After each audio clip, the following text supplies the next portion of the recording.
Hi students, how are you? అందరూ బాగున్నారని అనుకుంటున్నాను. ఈరోజు మనం ఒక కొత్త పాఠాన్ని చెప్పుకోబోతున్నాం.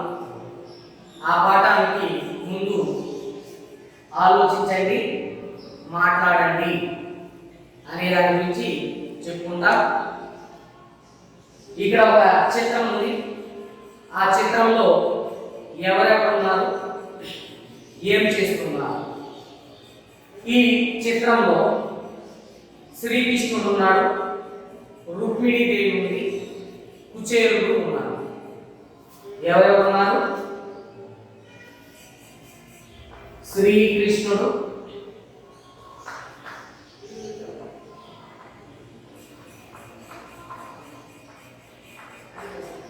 రుక్మిణి, కుచేలుడు అనే ముగ్గురు ఈ చిత్రంలో ఉన్నారు. మరి ఈ చిత్రంలో కుచేలుడికి శ్రీకృష్ణుడు, రుక్మిణీదేవి సాధారణంగా కూర్చోబెట్టి అతనికి మర్యాద చేస్తూ గౌరవిస్తున్నారు. మరి మర్యాదలు అనేటివి ఎవరికి చేస్తారు అంటే పెద్దలకి చేస్తారు, లేకపోతే తిథి, వారం, నక్షత్రము అనే భేదం లేకుండా వచ్చే వారిని అతిథులు అంటారు. ఆ తిథి, వార, నక్షత్రాలు పాటించకుండా హఠాత్తుగా వచ్చేటువంటి అతిథుల్ని గౌరవిస్తారు. మరి ఇక్కడ కుచేలుడు కూడా హఠాత్తుగా శ్రీకృష్ణుడి రాజ్యానికి వస్తాడు. వచ్చినప్పుడు ప్రేమపూర్వకంగా శ్రీకృష్ణుడు కుచేలుడిని ఆహ్వానించి ఆయనకి ఏ విధంగా అతిథి మర్యాద చేశాడో మనకు ఈ పాఠంలో చెప్పబడింది. అంటే దీనికి ఒక వృత్తాంతం ఉంది. కుచేలుడు నిరుపేద, ఎక్కువ సంతానం ఉండడం వల్ల తన కుటుంబాన్ని పోషించలేనటువంటి స్థితిలో ఉంటాడు. దాన ధర్మాలు చేసి అన్ని ఆస్తిపాస్తులు పోగొట్టుకుని ఉంటాడు. అలా నిరుపేదరికంలో బ్రతుకుతూ ఉన్నటువంటి కుచేలుడిని తన భార్య అడుగుతుంది, ఏమండి మీ యొక్క స్నేహితుడు, బాల్య స్నేహితుడు శ్రీకృష్ణుడు ఉన్నాడు కదా, మరి అతను రాజు కదా, మరి అటువంటి రాజుని నువ్వు వెళ్ళి యాచిస్తే నీకు కొంత సహాయం చేస్తాడు కదా, దానితో మనం మన కుటుంబాన్ని సక్రమంగా సమస్యలన్నింటినీ పరిష్కరించుకొని జీవించవచ్చు కదా, కాబట్టి మీరు ఒకసారి శ్రీకృష్ణుడి దగ్గరికి వెళ్ళి అతన్ని సహాయాన్ని అర్థించండి అని చెప్పేసి చెప్తుంది. మనం ఎంత పేదరికంలో ఉన్నా, ఎన్ని కష్టాలలో ఉన్నా, ఎన్ని ఆపదలలో ఉన్నా ఇతరుల్ని యాచించడానికి వెళ్ళకూడదు. ఈరోజు వాళ్ళు రాజభోగాన్ని అనుభవిస్తూ మనల్ని ఎలాగా చూస్తారో మనకు తెలియదు. వెళితే మనల్ని లెక్క చేయకపోవచ్చు, అలాగే మనల్ని సరిగా పట్టించుకోకపోవచ్చు, మనకు సహాయం చేయలేకపోవచ్చు. మరి అటువంటిప్పుడు మనం బాధపడుతూ రావాల్సి వస్తుంది. కాబట్టి ధనవంతులుగా ఉన్నటువంటి వారిని యాచించడానికి వెళ్ళకూడదు అని చెప్పేసి కుచేలుడు భావిస్తారు. బాల్య మిత్రులే కావచ్చు, కానీ ప్రస్తుత పరిస్థితుల్లో ఆయన ఎలా ఉంటాడో మనకు తెలియదు కదా. కాబట్టి మనం వెళితే అతను గౌరవిస్తాడు లేకపోతే అవమానిస్తాడు అని అతను వెళ్ళకుండా ఉండేవాడు. మరి ఇంకా కఠినమైనటువంటి పేదరికంలోకి కూరుకుపోతాడు. కూరుకుపోయినప్పుడు తర్వాత కుచేలుడు తన భార్య మాట ప్రకారం శ్రీకృష్ణుని చేరడానికి బయలుదేరతాడు. బయలుదేరినప్పుడు మనం మిత్రుల దగ్గరికి, ఆప్తుల దగ్గరికి, బంధువుల దగ్గరికి వెళ్ళేటప్పుడు ఏదో ఒక పండు పలహారం తీసుకుని వెళ్ళాలి. అది భారతీయ సాంప్రదాయం. కాబట్టి కుచేలుడు తీసుకుపోవడానికి ఏమీ లేదు అతని దగ్గర.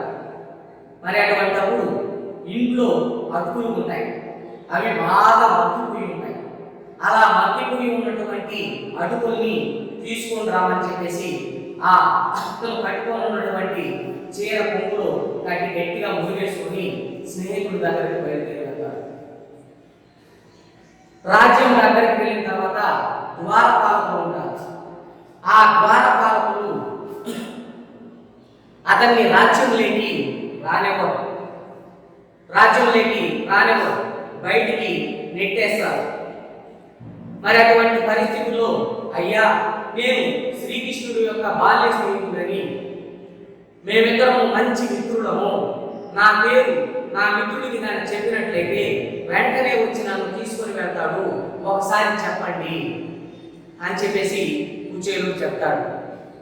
అయినా సరే ఆ రాజ్య ద్వారపాలకులు పట్టించుకోరు. అయినా కుచేలుడు పట్టు విడవకుండా అక్కడే నిలబడుకొని ఉంటాడు. సరే, ఆ కుచేలుడి యొక్క బాధ చూడలేక ఒక ద్వారపాలకుడు శ్రీకృష్ణుడి దగ్గరికి వెళ్ళి, ఓ మహాప్రభు, ఈ విధంగా మీ బాల్య స్నేహితుడంట కుచేలుడంట మీకోసం వచ్చి ఉన్నాడు అని చెప్పగానే అన్ని పనులు పక్కన పెట్టేసి పరిగెత్తుకుంటూ వచ్చి అమాంతంగా కౌగిలించుకొని ఆయన్ని ఆప్యాయంగా పలకరిస్తాడు. అలా అతన్ని రాజ్యంలో లోపలికి తీసుకువెళ్ళి అతనికి ఒక సింహాసనం వేసి దాని మీద కూర్చొని పెట్టి ఆయన యొక్క పాదాలు కడిగి అనేక రకాల మర్యాదలు చేస్తాడు.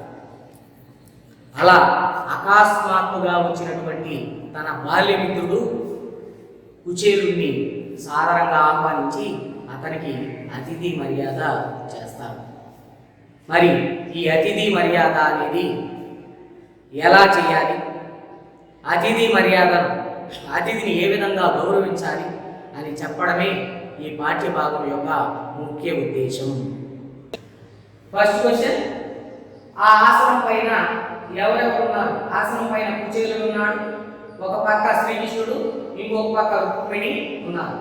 ఆ ఆసనం పైన కుచేలుడు ఎందుకు అలా కూర్చొని ఉన్నాడు అంటే, అతిథిగా వచ్చినటువంటి కుచేలుడిని ఆసనం పైన కూర్చొని పెట్టి అతని యొక్క పాదములను కడుగుతూ ఉన్నాడు శ్రీకృష్ణుడు. ఆ తర్వాత పై సందర్భం ఏమై ఉంటుంది అంటే, అతిథిగా వచ్చినటువంటి తన మిత్రుణ్ణి ఆహ్వానించి అతనికి అతిథి మర్యాద చేస్తూ ఉన్నాడు. అతనితో ఏం మాట్లాడుతూ ఉన్నాడు అని అంటే, పిల్లల యొక్క క్షేమ సమాచారం అడుగుతూ ఉన్నాడు, అతని యొక్క బాగోగుల గురించి అడుగుతూ ఉండవచ్చు. అలా అతిథిగా వచ్చినటువంటి వారిని ప్రేమపూర్వకంగా ఆహ్వానించి వాళ్ళకి ఏమి కావాలో అడిగి తెలుసుకొని సమకూర్చడం మానవులుగా ప్రతి ఒక్కరి బాధ్యత.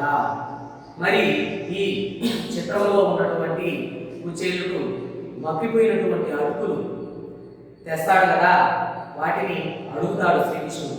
మిత్రమా, ఇంత దూరం వచ్చావు కదా, నా కోసం వచ్చావు కదా, మరి నా కోసం నువ్వేం తెచ్చావు అని అడిగితే కుచేలుడు సంకోచిస్తాడు. ఇద్దామా వద్దా, ఇస్తే ఇది తింటాడో తినడో అని సంకోచిస్తాడు. అయినా సరే శ్రీకృష్ణుడు బాల్యమిత్రుడు కాబట్టి ఆ అటుకుల మూట ఇప్పి శ్రీకృష్ణుడికి ఇలా పెడతాడు. మగ్గిపోయిన వాసన వస్తుంది.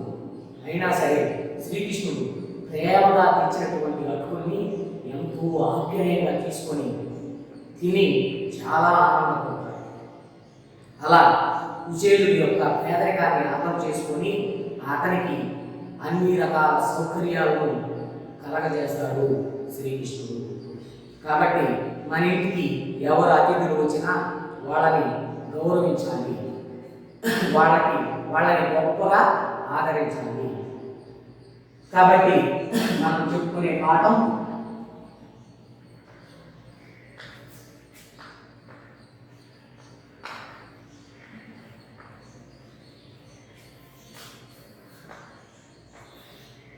అతిథి మర్యాద.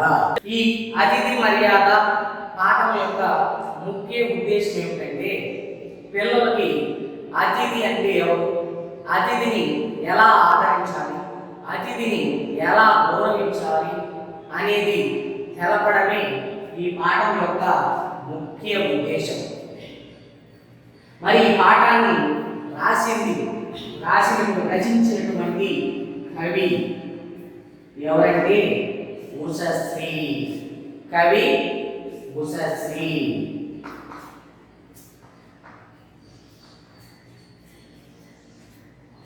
కవి ఉషశ్రీ.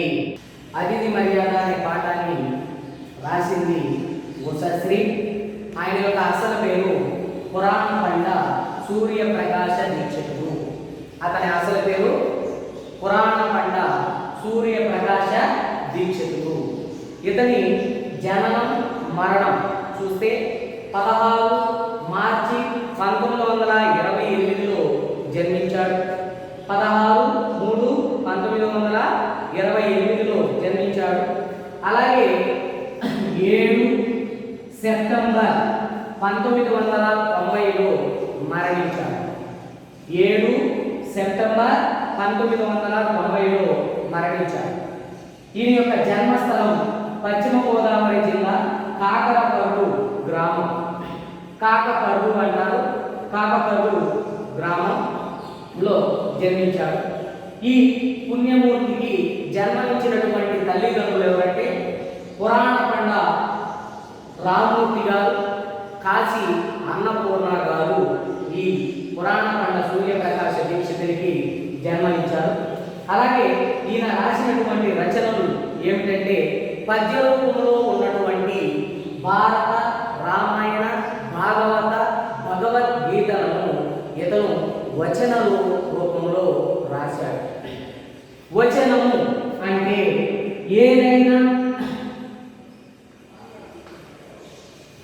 పద్య రూపంలో ఉన్నటువంటి కావ్యాలను, గ్రంథాలను వ్యవహారిక భాషలో రాయడం, లేకపోతే శిష్ట వ్యవహారిక భాషలో అందరికీ అర్థమయ్యేలాగా రాయడం వచనం అంటారు. ఈ పురాణ పండ సూర్యప్రకాశ దీక్షితులు యొక్క ఇంకొక పేరు ఉషశ్రీ. ఈ ఉషశ్రీ భారత, రామాయణ, భాగవత, భగవద్గీతలను వచనములేకి రాశాడు. మరి ఈ వచనానికి మూలం ఏమిటంటే ఆంధ్ర మహాభారతం. ఆంధ్ర మహాభారతం. ఈ ఆంధ్ర మహాభారతం అనే కావ్యం నుంచి ఈ యొక్క అతిథి మర్యాద అనే పాఠ్యాంశాన్ని తీసుకున్నారు. మరి ఈ పాఠంలో ఎవరు అతిథులు, వాళ్ళని ఎవరు ఏ విధంగా గౌరవించారు, ఎవరు ఏ విధంగా ఆదరించారు అనే విషయాన్ని ఈ పాఠంలో మనకు తెలియజేయడం జరిగింది. మరి ఈ అతిథి మర్యాద పాఠకు మూలం ఆంధ్ర మహాభారతం. ఈ ఆంధ్ర మహాభారతాన్ని రచించింది ఎవరంటే కవిత్రయం.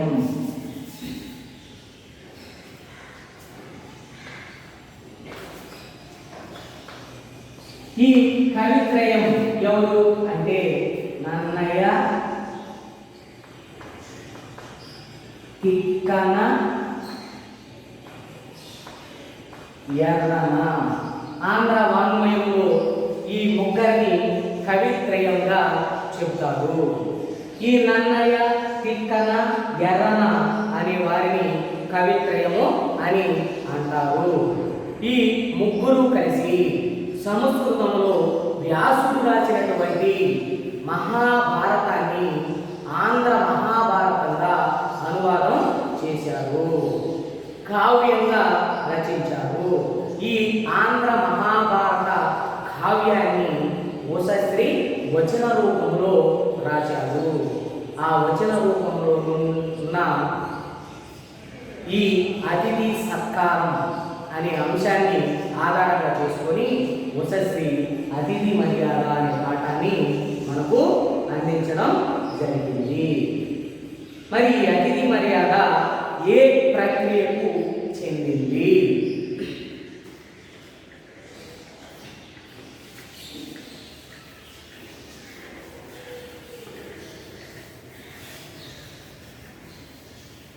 ప్రక్రియ అంటే విధానం.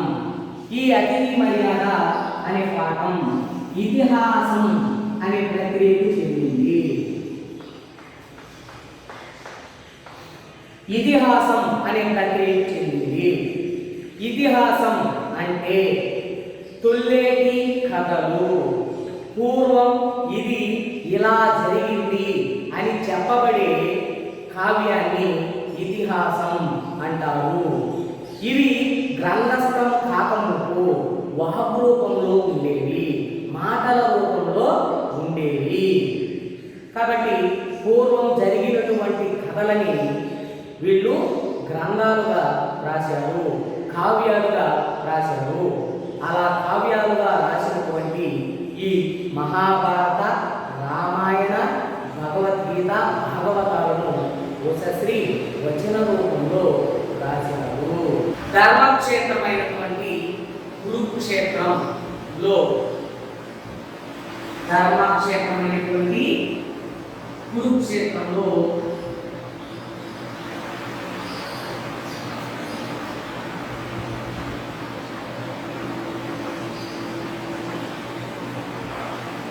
ధర్మక్షేత్రమైనటువంటి కురుక్షేత్రంలో మహా సంగ్రామం జరిగింది. ఆ సంగ్రామంలో పాండవులు, కౌరవులు పాల్గొన్నారు. ఇది ఒక రకమైనటువంటి వారసత్వ యుద్ధం. ఈ వారసత్వ యుద్ధంలో కౌరవులు, పాండవులు కలిసి అధికారం కోసం, ఆస్తుల కోసం యుద్ధం చేశారు. ఆ యుద్ధంలో ఎంతో మంది వీరులు మరణించారు. అప్పుడు కౌరవుల పక్షాన కృతవర్మ, అశ్వత్థామ, కృపాచార్యులు మిగిలారు. అలాగే పాండవుల పక్షాన శ్రీకృష్ణుడు, సాత్యకి, పాండవులు మాత్రమే మిగిలారు. ఈ కురుక్షేత్ర యుద్ధంలో మొత్తం 18 అక్షౌహిణీల సైన్య బలగం పాల్గొనింది. ఈ 18 అక్షౌహిణీల బలగం మొత్తం కూడా మరణాన్ని పొందింది. తర్వాత ఈ బంధువులు, ఆప్తులు, మిత్రులు అందరూ మరణించారనే బాధతో ధర్మరాజు కుమిలిపోతూ ఉంటాడు. అలాగే ధర్మరాజు యొక్క తాత భీష్మ పితామహుడు అంపశయ్య మీద పడుకొని ఉత్తరాయణ పుణ్యకాలం రాగానే దివ్యలోకాలు చేరుకుంటాడు. చేరుకున్న తర్వాత ధర్మరాజు సింహాసనాన్ని అధిష్ఠిస్తాడు. సింహాసనం అధిష్ఠించిన తర్వాత ఆత్మీయులు, బంధువులు అందరూ కూడా మరణించారనే బాధ అతన్ని బాగా పరిచయిస్తుంటుంది. మరి ఆ బాధకు విముక్తి ఏమి చేసుకోవాలి? పశ్చాత్తాపంగా మనం ఏం చేసుకోవాలి? మన బంధువుల్ని మనం చంపేశామే, మన మిత్రుల్ని మనం చంపేశామే అని బాధపడుతూ ఉంటాడు. మరి ఆ బాధని విముక్తి చేయడానికి ఆ రాజ్యంలో ఉన్నటువంటి పండితులు అశ్వమేధ యాగం చేయమని చెప్తారు. ఈ అశ్వమేధ యాగం ఎందుకు చేస్తారు?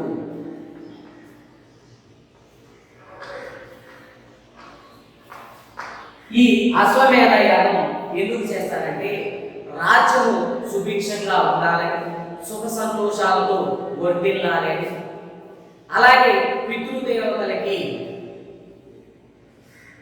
పితృదేవతలకి మంచి జరగాలనే ఉద్దేశంతో ధర్మరాజు అశ్వమేధ యాగం తలపెడతాడు.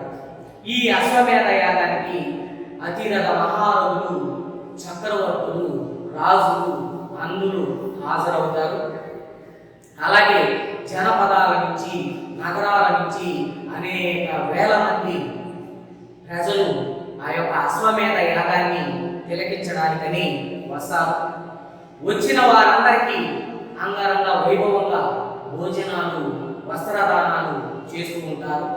యోగ్యులైనటువంటి వారికి రత్న, మణి, భూషణాలను బహుమతులుగా ఇస్తూ ఉంటారు. ఎవరికి ఎటువంటి లోటు లేకుండా ఈ అశ్వమేధ యాగాన్ని ఎంతో వైభవంగా జరిపిస్తూ ఉంటాడు ధర్మరాజు. మరి అటువంటి తరుణంలో అక్కడ అన్నదానాన్ని చేసిన తర్వాత అందరూ వెళ్ళి చేతులు కడుక్కుంటూ ఉంటారు. అక్కడికి ఒక ముంగిస వస్తుంది. ఆ ముంగిస చూస్తే సగం శరీరం బంగారమయమైపోయింది, సగం శరీరం మామూలుగా ఉంది.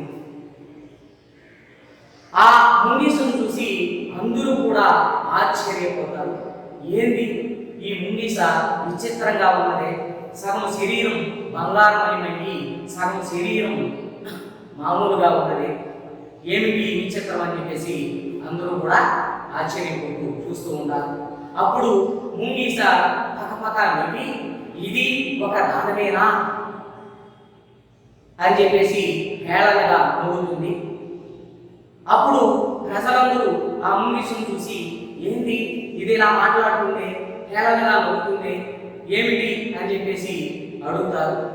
అడిగినప్పుడు ముంగిస చెప్తుంది, మరి ఈ ధర్మరాజు చేసేటువంటి దానం గొప్పదా, దేవతలు మెచ్చుకోదగినటువంటి దాన ధర్మమా ఇది, దేవతలు ధర్మరాజు చేసినటువంటి దానానికి పూలవాన కురిపించారు, మెచ్చుకున్నారు, ఇది ఒక దానమేనా అని చెప్పేసి హేళనగా ఉంటుంది ముంగిస. మరి ఇది గొప్ప దానం కాదా అని అడిగితే కాదు, మరి గొప్ప దానం అంటే నేను చెప్తాను ఎలా ఉన్నారు అని చెప్పేసి ముంగిస చెప్తుంది. అందరూ సావధానంగా వినండి. ధర్మక్షేత్రమైనటువంటి ఈ కురుక్షేత్రంలో పూర్వం సత్తుప్రస్తుడు అనే ఒక గృహ యజమానుడు జీవిస్తూ ఉండేవాడు. ఆ గృహ యజమానుడు ఏ జీవికి ఎలాంటి హాని తలపెట్టకుండా, కీడు చేయకుండా అన్నపానాదులు స్వీకరించేవాడు. అతనికి ఒక కుమారుడు ఉన్నాడు. ఆ కుమారుడిని పెంచి పెద్ద చేసి అతనికి కూడా వివాహం జరిపించాడు.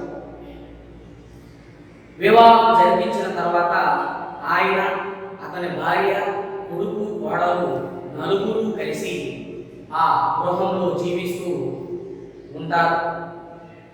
జీవకోటికి ఎలాంటి హాని తలపెట్టకుండా జీవిస్తూ ఉంటారు. ఒకరోజు పొలంలోకి వెళ్ళి నివార ధాన్యాన్ని స్వీకరించి తెచ్చుకొని దంచుకొని దాన్ని వంట చేసుకొని తింటూ ప్రతిరోజు కూడా అలా గడుపుతూ ఉంటారు. అటువంటి సమయంలో ఒకరోజు పొలంలోకి వెళ్ళి అక్కడ పొలంలో ఉన్నటువంటి గింజలను అనగా నివార ధాన్యాన్ని తీసుకొచ్చి దంచుకొని వాటిని పిండి చేసుకొని వంట చేసుకుంటారు. వంట చేసుకున్న తర్వాత నలుగురు 4 భాగాలు చేసుకొని తినడానికి సిద్ధపడుతూ ఉండగా ఒక ముసలివాడు ఆకలి ఆకలి ఆకలి అని రోధిస్తూ వస్తూ ఉంటాడు. అతన్ని చూస్తే అతని కళ్ళు లోపలికి వెళ్ళిపోయి ఉంటాయి. శరీరం అంతా ఎముకల గూడులాగా కనబడుతూ ఉంది. అన్నం అనేదే లేకుండా ఎన్నో రోజుల నుంచి ఆవర్తిస్తున్న వాడిలాగా కనబడతాడు. మరి అటువంటి ముసలివాడిని చూసి సత్తుగ్రస్తుడు బాధపడుతూ ఆ యొక్క ఆకలి ఆకలి అని రోధిస్తూ ఉన్నటువంటి ఆ అతిథిని తీసుకువెళ్ళి కూర్చోబెట్టి అందరూ కుశలమే కదా, అంతా బాగున్నారు కదా అని అడిగి అతన్ని కూర్చోబెట్టి అతనికి వారు వండుకున్నటువంటి ఆ అన్నాన్ని అతనికి పెడతారు. ఫస్ట్ ఆ సత్తుగ్రస్తుడి యొక్క అన్నాన్ని ఇస్తారు. ఆ సత్తుగ్రస్తుడి యొక్క అన్నాన్ని మొత్తాన్ని కూడా ఆ వచ్చినటువంటి అతిథి తింటాడు. తిని సంతృప్తి చెందాడు. నాకు ఇంకా ఆకలిగా ఉంది అని అనగానే సత్తుగ్రస్తుడు భార్య కూడా తన అన్నాన్ని ఇచ్చేస్తుంది. దాన్ని తింటాడు. ఇంకా ఆకలిగా ఉంది అని చెప్పేసి చెప్తాడు. తర్వాత కొడుకు కోడలు కూడా ఆహారాన్ని వచ్చినటువంటి ఆ ముసలివారికి ఇచ్చేస్తారు. అప్పుడు నలగని భోజనాన్ని తిన్నటువంటి ఆ వృద్ధుడు సంతృప్తి చెందుతాడు, చాలా సంతోషపడతాడు. ఆనందపడతాడు. ఆనందపడి, అయ్యా నాకు చాలా ఆనందంగా ఉంది, సంతోషంగా ఉంది, మీరు ఆకలితో ఉండి కూడా ఎదుటి వ్యక్తి యొక్క ఆకలిని తీర్చారు, మీది చాలా గొప్ప మనసు, దయగల గుండె గలవారే ఆశకు దూరం అవుతారు, కాబట్టి మీది దయగలిగినటువంటి గుండె, మీకు దివ్యలోకాలు లభిస్తాయి అని చెప్పేసి మెచ్చుకుంటాడు, ఆశీర్వదిస్తాడు. వెంటనే దేవలోకం నుంచి ఒక విమానం వస్తుంది. ఆ విమానంలో సప్తప్రస్తుడు కుటుంబం మొత్తం కూడా ఎక్కి దివ్యలోకానికి వెళ్ళిపోతారు. అప్పుడు అతని పాదాలు కడిగినటువంటి చోట ముంగిసలైనటువంటి నేను దొల్లాడాడు. అప్పుడు ఆయన కాళ్ళు పడినటువంటి నీళ్లు నా సగం శరీరము తగిలి నా సగం శరీరం బంగారమైనటువంటి. అప్పటి నుండి నేను ఎక్కడ దాన ధర్మాలు చేస్తూ ఉన్నా అక్కడికి వెళ్ళి ఇలా దొల్లాడుతూనే ఉంటాను. నా శరీరం బంగారమయం కాక శరీరం అంతా కూడా వృధా అయ్యేది. అంటే ఆ సప్తప్రస్తుడు చేసినటువంటి దానం కంటే ఇవేవి గొప్ప దానాలు కాదు అని చెప్పి ముంగీస అక్కడి నుంచి వెళ్ళిపోతుంది. కాబట్టి దానం అంటే అలా ఉండాలి, దేవతలు మెచ్చుకునే విధంగా ఉండాలి. కాబట్టి ప్రతి ఒక్కరూ కూడా అతిథులు ఎక్కడి నుంచో వస్తారు, వచ్చినటువంటి వారికి మర్యాద చేయడం మన సాంప్రదాయం. నాకున్న లేకపోయినా ఉన్న దాంట్లో ఎంతో కొంత తృప్తిగా మనం పెట్టగలిగితే తిన్నవారు కూడా తృప్తిగా ఆనందంగా ఉంటారు. కాబట్టి మన యొక్క సాంప్రదాయం ప్రకారం అతిథి దేవో భవ అని కూడా అంటారు. అంటే అతిథుల్ని కూడా మనం దైవంతో సమానంగా చూడాలి. కాబట్టి వచ్చినటువంటి అతిథులు ఎవరైనా సరే వాళ్ళని గౌరవించడం, వచ్చినటువంటి వారికి వెంటనే నీళ్ళు ఇవ్వడం, ఆకలితో ఉన్నటువంటి వారికి భోజనాలు పెట్టడం, లేదా ఉండడానికి ఆశ్రయం కల్పించడం అనేటివి అతిథి మర్యాదలు. అలా వచ్చిన వారందరికీ కూడా మనమంతా కూడా మర్యాదలు చేసి వాళ్ళ యొక్క మన్ననలు పొందాలి, వాళ్ళ యొక్క ఆశీర్వాదాలు మనము పొందాలి.